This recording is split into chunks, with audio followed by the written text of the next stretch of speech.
Olá, turma, vamos para mais uma videoaula.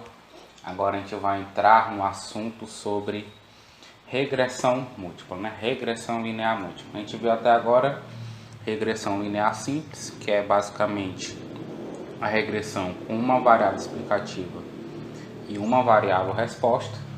E a gente viu o modelo com e sem intercepto, viu como estimar esse modelo, viu as propriedades dos estimadores. E agora a gente vai ver regressão linear múltipla, onde aqui a gente vai ter duas ou mais variáveis explicativas, tudo bem?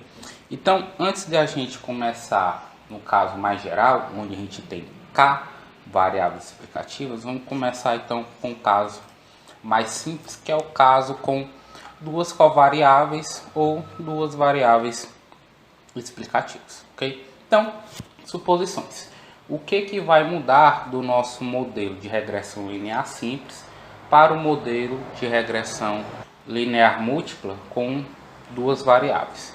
Basicamente, o que vai mudar é que o nosso modelo, ao invés de ter uma variável, nós vamos ter duas variáveis. Então, consequentemente, a gente vai ter um parâmetro a mais para estimar. Então, o modelo vai ser a nossa variável resposta, mais um intercepto, mais um coeficiente angular da primeira variável explicativa, que a gente está chamando de x1, mais um coeficiente angular da segunda variável explicativa, que nós estamos chamando de x2, mais o termo de erro. Então aqui nós vamos estimar um intercepto e dois coeficientes angulares, ok? E o resto das suposições elas continuam mesmo. Nós vamos ter uma amostra aleatória, só que agora nós vamos ter uma amostra aleatória de três variáveis, né? Duas variáveis explicativas e uma variável resposta. Então temos acesso a uma amostra aleatória de tamanho n. A média do erro dado as variáveis explicativas x1 e x2 vai ser igual a zero, e nós temos a variância do erro dado as variáveis explicativas igual a sigma 2, né? Uma variância constante que nós chamamos essa suposição de homocedaticidade de variância, tudo bem?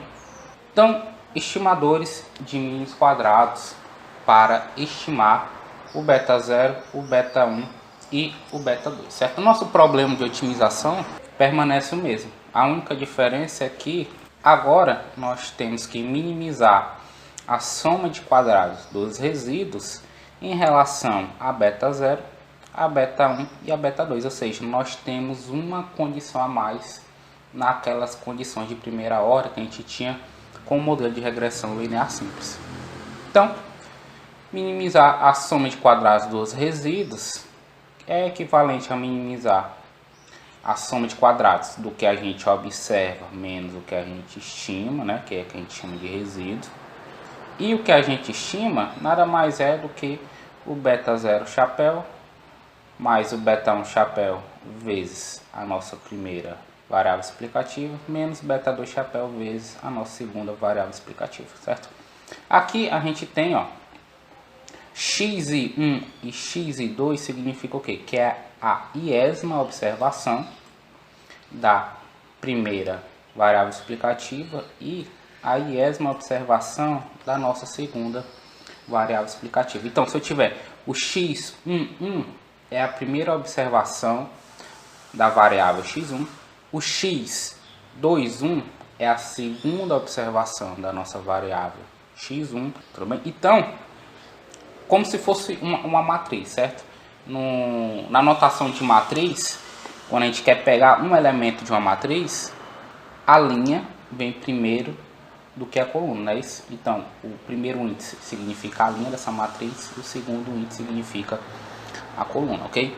Como a gente vai ver mais para frente, uma forma matricial, né, de enxergar o nosso modelo de regressão, nós vamos ver que a gente vai colocar isso aqui dentro de uma matriz e justamente as observações vão ficar na linha da nossa matriz, tudo bem? Então agora, em vez de a gente ter duas condições de primeira ordem, a gente vai ter três condições de primeira ordem. A primeira para beta 0, ou seja, a gente vai derivar a soma de quadrados do resíduo em relação ao beta 0 chapéu. Ou seja, a gente vai derivar isso daqui em relação a beta 0. Isso aqui vai ser igual a esse somatório aqui. Não vou entrar em detalhes porque é basicamente a mesma coisa que eu fiz lá para a regressão linear simples. Tudo bem? Então, eu já vou dar aqui só a fórmula direta para vocês. A segunda condição de primeira ordem vai ser a derivada em relação a beta 0, que a gente vai ter essa soma, somatório de y menos a reta de regressão que a gente estima, vezes a primeira variável explicativa igual a 0, e a terceira condição de primeira ordem vai ser, então, a derivada da soma de quadrados do resíduo em relação a beta 2 chapéu. E a gente vai ter, então, que é a soma do que eu observo menos o que eu estimo, vezes as observações da nossa segunda variável explicativa. Tudo bem? Então, a gente tem aqui um sistema com 3 variáveis e 3 equações, né? Temos beta 0, beta 1 e beta 2 e temos 3 equações. E a gente tem que resolver esse sistema para encontrar as fórmulas do estimador de beta 0, beta 1 e beta 2. Qual que é o problema? Lá na regressão linear simples, esse sistema, né, é simples de resolver. Mas aqui, esse sistema, ele é um pouco complicado de resolver. Ele não é impossível, certo? Ele dá para resolver de maneira analítica, né, na mão, de você encontrar e isolar cada um dessas variáveis, cada um desses betas, e encontrar a fórmula para cada um separadamente, mas ele é um sistema muito trabalhoso. Então, uma forma da gente resolver isso é colocando o nosso modelo como um todo em uma forma matricial. Então, justamente o que a gente vai fazer daqui para frente, ok?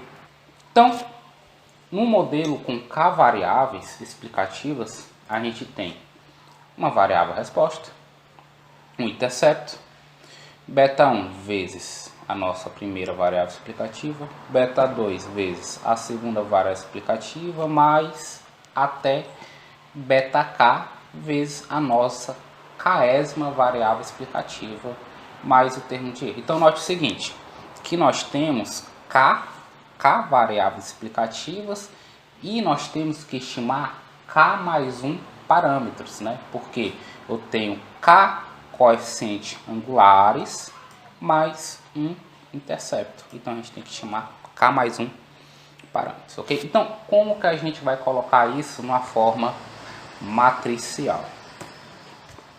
Então, primeiro a gente está supondo que a gente está em posse de uma amostra aleatória de tamanho n.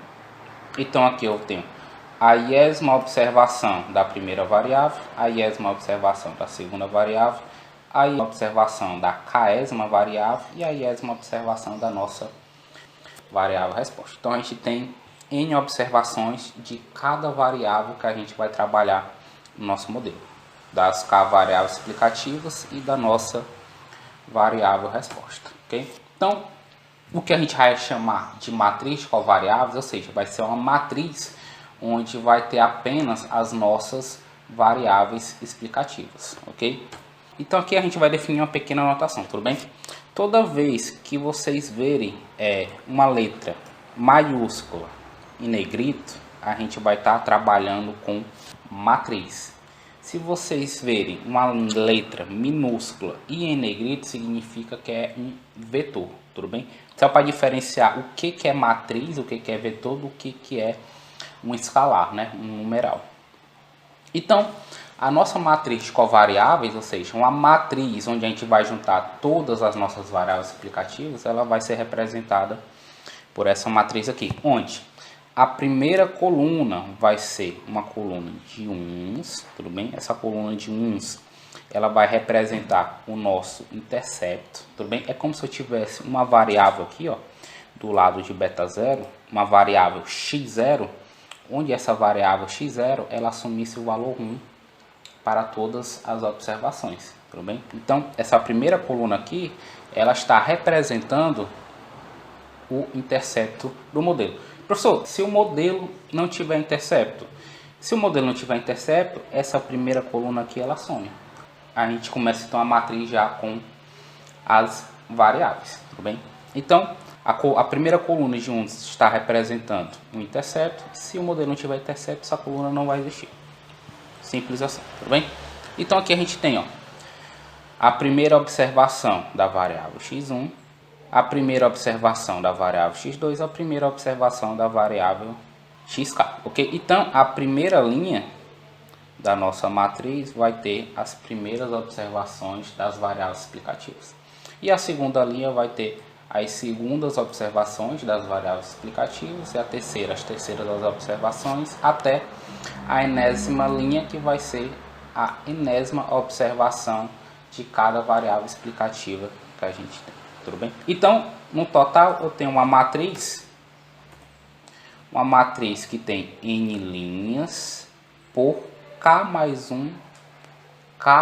uma colunas, ok? K porque eu tenho k variáveis explicativas. Esse mais um aqui porque eu tenho um intercepto. E se o modelo for um modelo sem intercepto, aqui vai ser então n por k. Tudo bem? Então, cada coluna da matriz X vai representar uma variável explicativa, exceto a primeira coluna, que vai representar o intercepto do modelo. E a forma matricial para a nossa variável resposta, o que é que ela vai ser? Ela vai ser então um vetor, certo? Toda vez que a gente for trabalhar com um vetor, sempre vai ser um vetor coluna, tudo bem?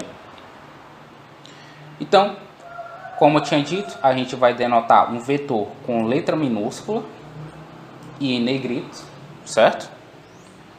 E cada elemento desse vetor vai ser então uma observação da nossa variável resposta. Então a gente tem um vetor com n linhas em uma coluna, um vetor coluna.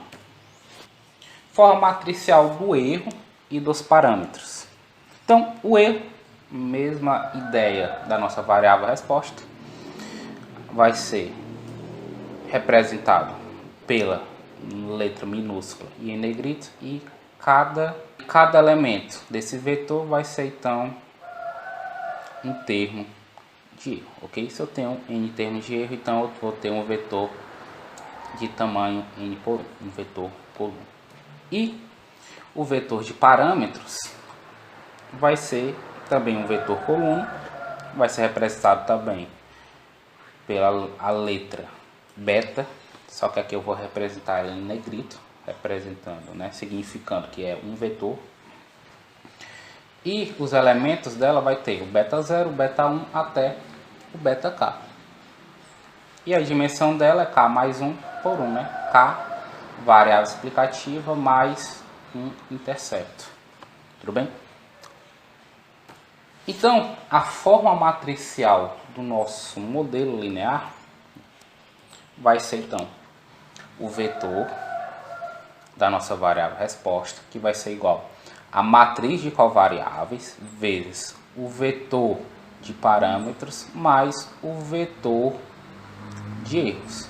Tudo bem? Então, esse vai ser o nosso modelo na forma matricial. Nosso modelo de regressão linear na forma matricial. Então, nós temos o modelo na forma matricial e vamos ver como que vai ficar as nossas suposições de uma forma matricial também. Então, o valor esperado do erro, certo? Do vetor erro dado as nossas variáveis explicativas, ou seja, dado a matriz de covariável, vai ser igual a zero. Ó. O zero aqui em negrito, ou seja, esse zero aqui ele é um vetor. É um vetor de zeros. Qual o tamanho desse vetor? É um vetor n por 1. Por quê? Porque eu tenho n termos de erro, já que eu tenho n observações. E para cada erro eu espero que ele seja igual a zero. Então, o valor esperado do vetor de erros é igual a um vetor de zeros. E a variância do erro dado x, ou seja, a variância do nosso vetor de erros dado a matriz de covariáveis vai ser igual a σ2. Esse σ2 aqui é uma constante, é um escalar, certo? Não é vetor e nem matriz. Vezes esse n que é o que a gente chama de matriz identidade de ordem n. Ou seja, o que é uma matriz identidade? Uma matriz identidade é uma matriz onde a diagonal principal ela é uma diagonal de uns e todos os valores que não estão na diagonais são iguais a zero. Então, a nossa matriz identidade de ordem n, ou seja, ela tem dimensões n por n, n linhas e n colunas. Tudo bem? Então, por que a variância ela é uma matriz e o valor esperado não? Porque a variância ela, além de calcular as variâncias de cada termo de erro, né, a diagonal principal dessa matriz ela está representando as variâncias dos erros, ou seja, a variância do primeiro erro, a variância do segundo erro, a variância do terceiro erro e a variância do enésimo erro. E esses valores zero aqui que estão fora da diagonal, isso aqui significa as covariâncias 2 a 2, ou seja, esse zero aqui é a covariância do primeiro erro, do segundo erro, esse aqui é a covariância do primeiro com o terceiro, a covariância do primeiro com o enésimo erro, ou seja, as covariâncias são iguais a zero, né? Porque a gente está supondo uma amostra aleatória e supondo a amostra aleatória a gente está supondo independência entre as observações, ok? Então, como é que vai ser o nosso problema de otimização agora numa versão matricial? Nosso problema de otimização é minimizar a soma de quadrados do resíduo e isso não vai mudar. A diferença agora é que a gente vai minimizar em relação a beta 0, beta 1, beta 2 até beta k. A gente está supondo um modelo com k variáveis, então a gente tem que minimizar em relação a todos elas, ou seja, em relação ao vetor de parâmetros beta, tudo bem? E a soma de quadrados dos resíduos na versão matricial, ela nada mais é do que o vetor de resíduos transposto vezes o vetor de resíduos. Por quê? Por que isso? Porque, ora, toda vez que a gente chama um vetor, lembra lá que é um vetor coluna, tudo bem? Toda vez que a gente está trabalhando com um vetor aqui, sempre vai ser um vetor coluna. Na hora que eu faço a transposta desse vetor coluna, ou seja, ele vai virar um vetor linha, ok? E multiplicações de matrizes, a linha pela coluna, eu vou multiplicar os termos e depois eu vou somar, ou seja, vai dar o somatório do quadrado dos resíduos. Então, essa soma aqui, na forma matricial, é exatamente o resíduo transposto vezes o próprio resíduo, tudo bem? E a gente sabe que o vetor de variáveis respostas é igual a matriz covariáveis vezes o vetor de parâmetros mais o vetor de erros. Isso implica então que o vetor de erros é igual a o vetor de variável resposta, o vetor da variável resposta menos a matriz covariável vezes o vetor de parâmetros. Ou seja, substituindo esse cara aqui, né, a gente chega então que o problema de minimização é minimizar em relação ao vetor beta essa quantidade aqui, y menos x beta transposto, que multiplica y menos x beta chapéu, tudo bem? Agora aqui, pessoal, existe toda uma metodologia, certo, de otimização com matrizes e vetores que vocês, em tese, deveriam ter visto em álgebra linear, ok? Então, eu não vou destrinchar essa fórmula aqui e mostrar o passo a passo de como chegar na fórmula dos estimadores de mínimos quadrados na versão matricial, tudo bem? Eu vou partir do pressuposto que vocês sabem resolver esse tipo de problema. E se alguém tiver interessado em saber, né, isso aqui tem no livro do Utrecht, tudo bem? No capítulo lá de regressão múltipla. Então, tá lá feito, é só olhar, tudo bem? Então, o nosso problema de minimização é minimizar a soma de quadrados do resíduo, que é equivalente a minimizar essas duas expressões aqui. E a condição de primeira ordem, né, ou as condições de primeira ordem, lembrando que a gente está trabalhando com um vetor aqui, ou seja, não importa que a gente, entre aspas, vai tirar uma condição de primeira ordem por vetor todo, né, por vetor de parâmetros beta. Então, condição de primeira ordem aqui vai ser eu derivar esse cara aqui, ou esse cara aqui, em relação ao vetor beta, e igualar a zero, ok? E vocês resolvendo esse problema de otimização, a gente vai chegar aqui, o vetor de parâmetros beta vai ser igual a x transposto x a menos 1, ou seja, a inversa de x transposto x, a inversa dessa matriz, vezes x transposto vezes o vetor da variável resposta. Tudo bem? Então, esse aqui é uma forma matricial onde a gente vai estimar todos os parâmetros do nosso modelo praticamente aqui ao mesmo tempo. Tudo bem? Então, como exemplo, temos uma base de dados que contém informações do salário, idade e anos de escolaridade formal de 5 indivíduos.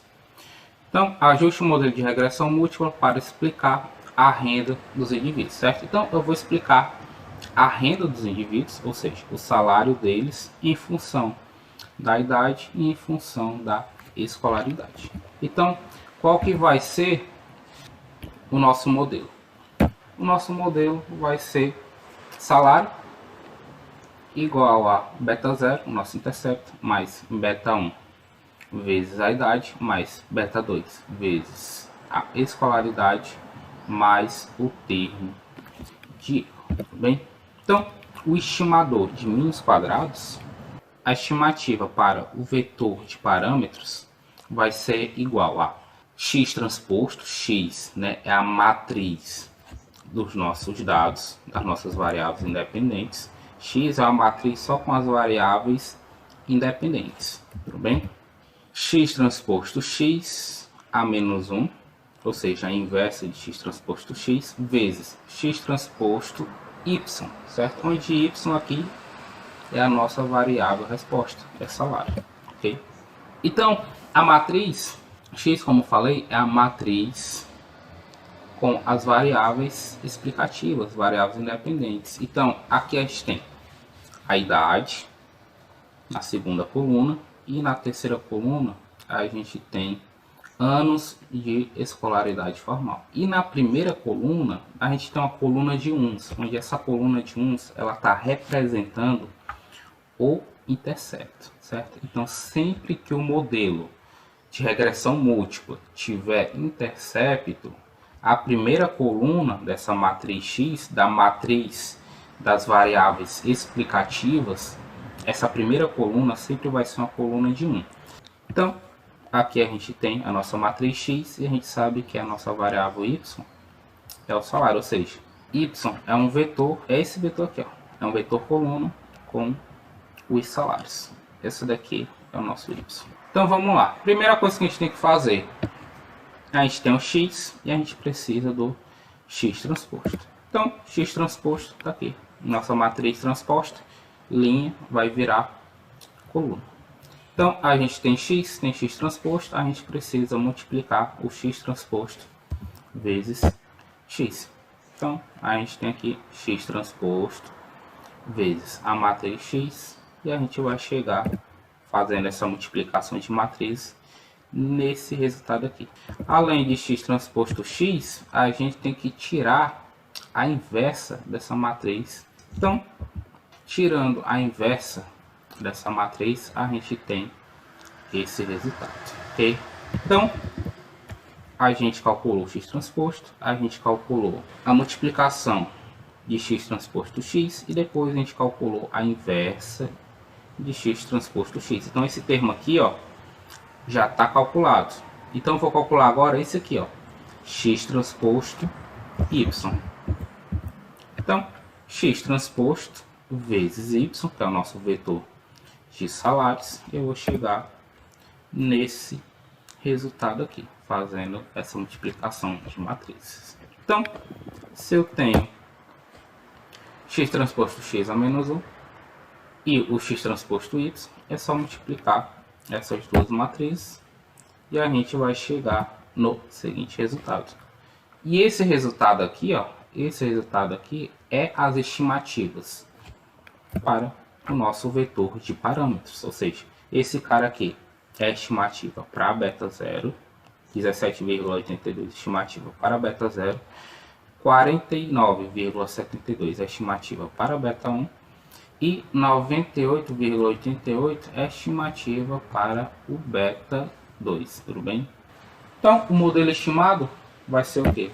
Vai ser, né, a estimativa do salário vai ser igual a 17,82 mais 49,72 vezes a idade mais 98,88 vezes a escolaridade.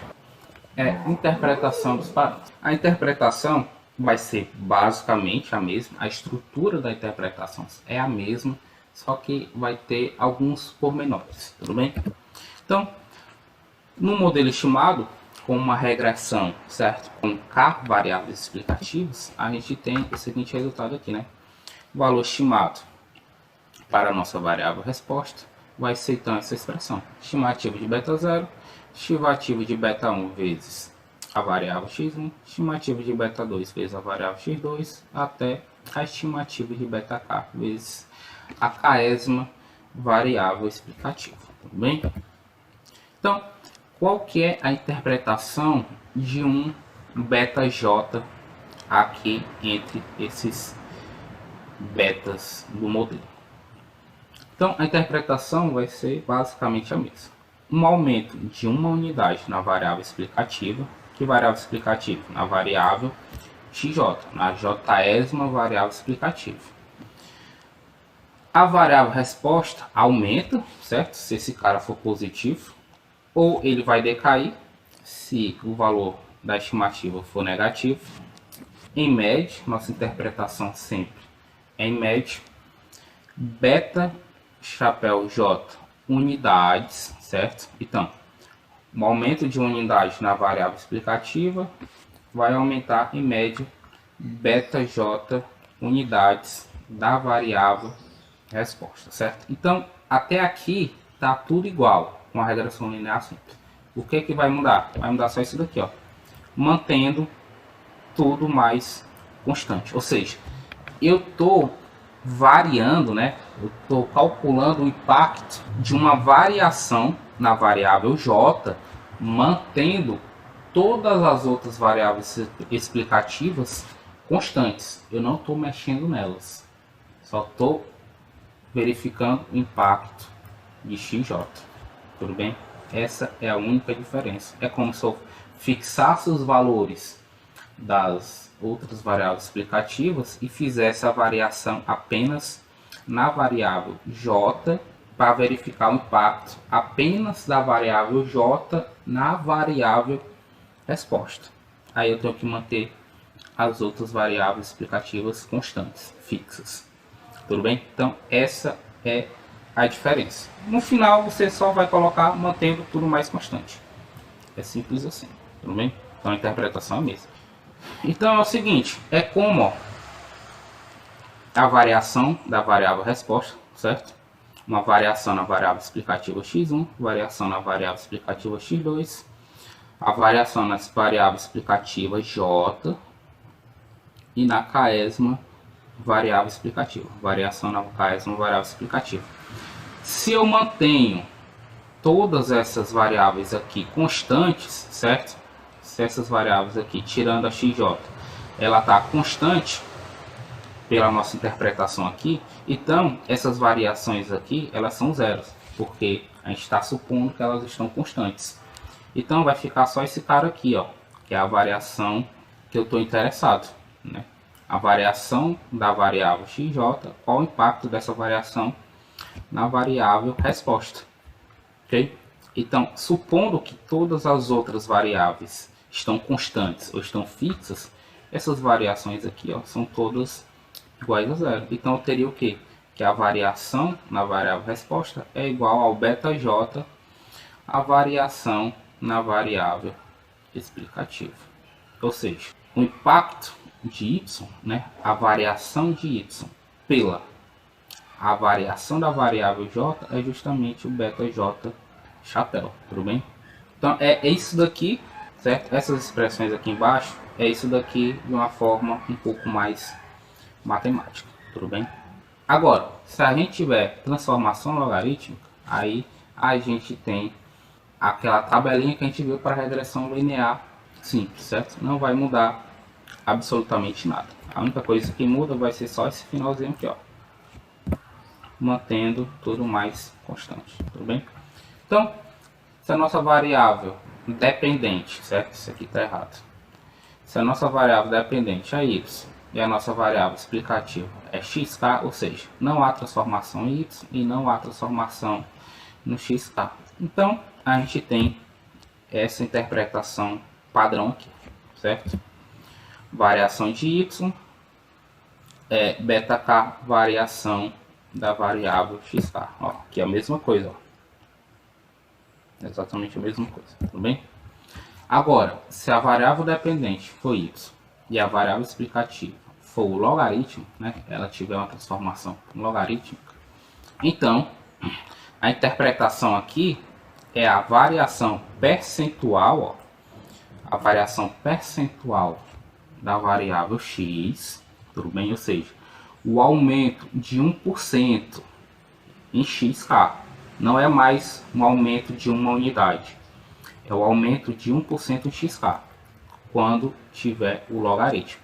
Aumento de 1% em xk e y, certo? A nossa variável resposta, em média, vai aumentar beta k dividido por 100 unidades. Unidades da variável resposta. Tudo bem? Agora, se a variável resposta estiver em logaritmo e a variável explicativa estiver sem transformação, então a variação de uma unidade na variável x, certo? Vai, em média, levar um aumento de 100 vezes beta por cento da variável resposta. Tudo bem? E se eu tiver o logaritmo nas duas variáveis, tanto na variável dependente quanto na variável explicativa, então é variação percentual nas duas, ou seja, uma variação um aumento de 1% na variável xk leva em média um aumento de beta k por cento na variável resposta, certo? Então onde tiver o logaritmo, a interpretação é porcentagem. Se não tiver logaritmo, a interpretação é na unidade de medida da variável, tudo bem? Então, um exemplo. Abaixo mostra o modelo ajustado, onde temos vendas de um produto em milhares de unidades, em função do orçamento, que está em milhares de dólares, de publicidade na TV, na rádio e no jornal impresso. Interprete as estimativas dos parâmetros. Então aqui a gente tem, certo, um modelo ajustado, número de vendas em função, ó, do logaritmo do orçamento com TV, em função do orçamento com rádio e em função do orçamento com publicidade em jornal impresso. Tudo bem? Então vamos interpretar essas estimativas. Tudo bem? Então começando com o coeficiente de TV, né? Coeficiente da variável TV. Ó, TV tá como o logarítmico, ou seja, a gente vai utilizar essa interpretação aqui, ó, variável dependente não tem transformação, ó. A variável dependente não tem transformação, a gente está trabalhando com vendas e não o log da vendas. Variável dependente sem transformação e a variável explicativa com a transformação logarítmica, o log do orçamento com TV. Então, qual que vai ser a interpretação? Então, um aumento de um ponto percentual, né, um ponto percentual, toda vez que a variável estiver no logaritmo, a interpretação é em termos percentuais. Então, um aumento de um ponto percentual no orçamento de publicidade com TV leva, em média, um aumento de quanto? 0,0405. Por quê? Porque eu estou pegando esse cara aqui, ó, estimativa, e dividindo por 100, que é o que a regrinha dá aqui, ó. É o beta K. Quem é o beta K? O beta K é 4,05. Eu vou pegar o beta K e dividir por 100. Beta K dividido por 100 dá 0,045. 0,045 o que? A nossa variável resposta, ela está medida em milhares de unidades. Então é 0,0405 milhares de unidades de produtos vendidos. Tudo bem? E no final a gente coloca mantendo o orçamento com rádio constante e o orçamento com jornal constante. Tudo bem? Então é a variação do orçamento com TV, certo? Impacto nas vendas, uma variação do orçamento de publicidade com TV, mantendo o orçamento com rádio e o orçamento com jornal constantes. Tudo bem? Agora, 0,0405 milhares de unidades é meio esquisito, né? O que é 0,0405 milhares de unidades? Ora, se eu estou dizendo aqui, ó, que a unidade está em milhares de unidades, isso significa que se a nossa variável resposta assumir o valor 1, o que é que significa? 1 milhares de unidades. Então é 1000 unidades vendidas, certo? Se um 1 significa 1000 unidades vendidas, quanto é que significa isso daqui, ó? Isso aqui significa então que é 0,0405 vezes 1000 unidades vendidas. Então vamos melhorar um pouco mais essa interpretação. Então a interpretação vai ser o seguinte: um aumento de um ponto percentual no orçamento de publicidade com TV leva em média um aumento de 40,5 unidades vendidas, mantendo o orçamento com rádio e jornal constantes. Tudo bem? Então é isso que eu quero que vocês façam. Vocês vão adaptar, certo? A interpretação padrão. Vocês vão adaptar a interpretação padrão para as unidades de medida da aplicação que vocês estão fazendo. Tudo bem? É isso que eu quero que vocês façam. É assim que eu quero que vocês interpretem os resultados. Coeficiente da variável rádio. Variável rádio, vamos ver como é que está aqui, ó. Variável rádio, ó, eu tenho vendas em nível sem transformação logarítmica e o rádio em nível sem transformação logarítmica. Então é a interpretação padrão, né? Essa interpretação aqui. Então, coeficiente da variável rádio, um aumento de $1000, o orçamento não está em milhares de dólares, não é isso? Então, o aumento de uma unidade na variável rádio significa o quê? Um aumento de $1000, certo? Cuidado com as unidades de medida. Interpretem com as unidades de medida de cada variável.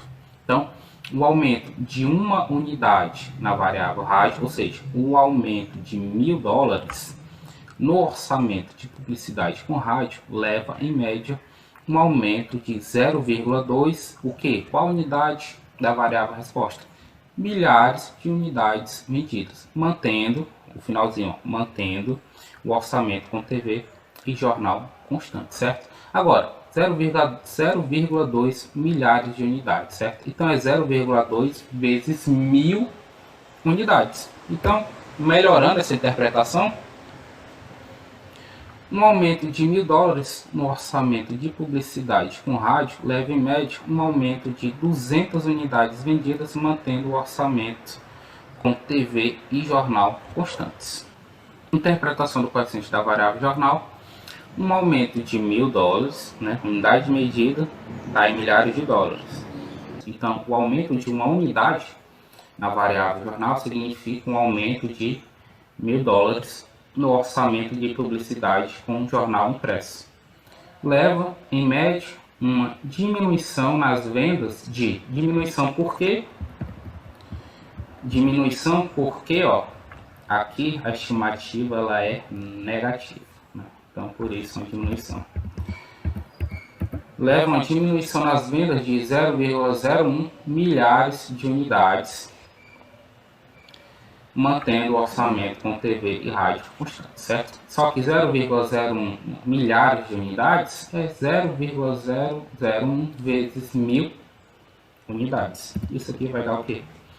Um aumento de $1.000 no orçamento de publicidade com jornal impresso leva, em média, uma diminuição nas vendas de uma unidade, mantendo o orçamento com TV e rádio constantes.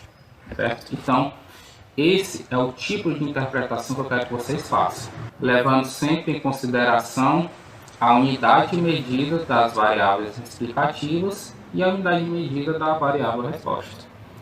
Tudo bem? Então, propriedade dos estimadores, né? Do estimador de μ quadrado, né? O estimador na forma de vetor, tudo bem?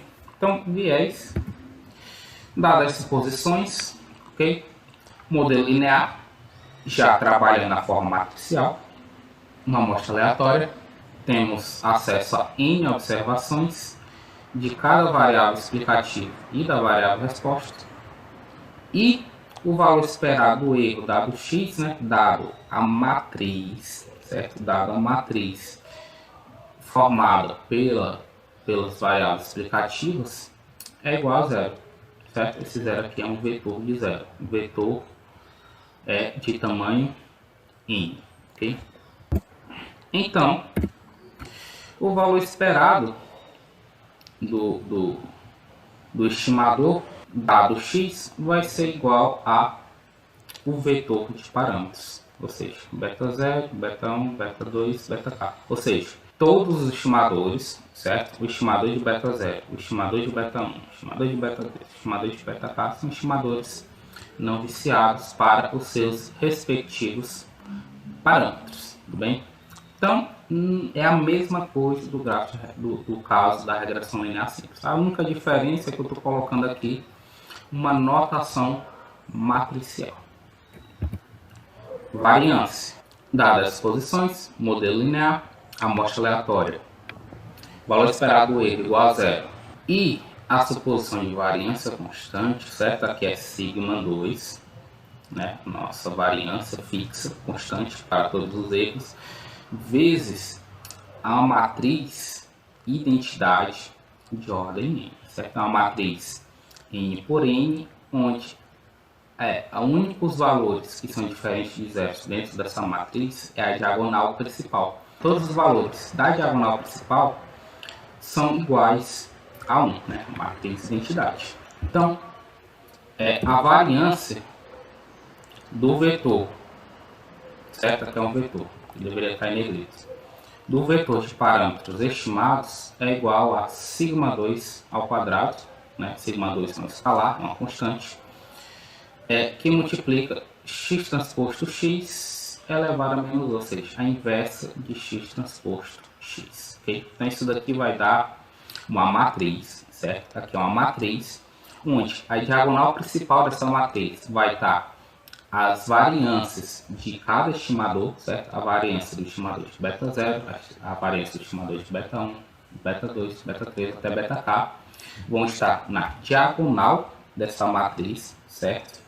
E tudo que não estiver na diagonal vão ser as covariâncias entre esses estimadores. Tudo bem?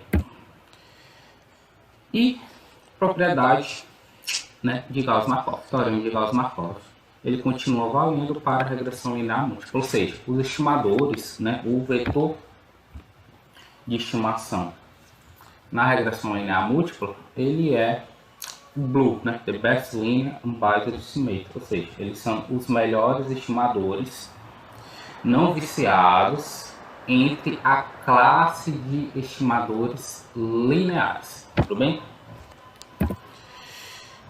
Estimador de sigma 2.